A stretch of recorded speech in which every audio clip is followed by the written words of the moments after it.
Today I am sexing my Welsh Harlequin ducks. These ducklings hatched on January 1st, so they are a little over 8 weeks old. I do vent sex to verify, but the tone of their voice is just as accurate. The females I will be putting in the pen with my adult ducks, and the males will be staying in this mobile pen for now. Females will make a louder quacking sound. I know for a lot of animals this is opposite, because usually the males are the louder ones. You gonna tell them what you say?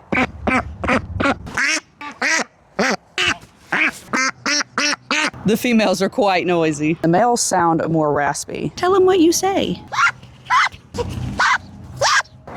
The males are so much quieter, it's hard to get noise out of them when you want to. Some breeds you can tell by the coloring, and Harlequins you can as well once they're adults. But I have a lot of hens who also have the different colored heads. In adulthood, during certain parts of the year, the male's heads for this breed will turn green. This duck in particular is one that would confuse a lot of people. Because of the different head coloring and how dark she is, a lot of people would assume that this is a male, but this is indeed a female. If you can't get them to make noise, you can also vent sex them. Because unlike chickens, male ducks actually do have the ability for penetration. We'll put it that way. I will put the duck upside down in between my legs, take my thumb to pull their tail back, and then you will gently spread their vent apart. You do not want to push because this can cause bruising. With a male duck, his sexual organ will pop out, but as you can tell because of the sound of this duck, this is indeed a female. If you do not want to see male ducky private parts, skip past the next 15 seconds just to be safe. I always sit down to do this. I flip them over like this. It's easier for some people to have them the opposite way. I take my thumb, push their tail back as far as it will go. These ducks are only 8 weeks old, but you can still see this little tiny stick that comes out. This will get much bigger. I typically try to avoid vent sexing waterfowl when they're older. Their sexual organ will get quite large. It is much easier to hurt them when they are older and you attempt vent sexing than it is when they are younger. You don't have to wait till they're 8 weeks old to do this. You can do this very soon after they hatch. I just haven't done it yet because it hasn't mattered to me. The ducks were going to be raised the same way anyway until this age. By this age, I can tell by their voice if they're male or female. I was able to tell whether they were male or whether they were female by the sound of their voice even a month ago. That totaled out to be 8 hens and 4 drakes. We are building our girl gang. Whether you have animals or whether you just enjoy watching them, make sure to stay tuned and follow along for more fun, farming, and lifestyle content.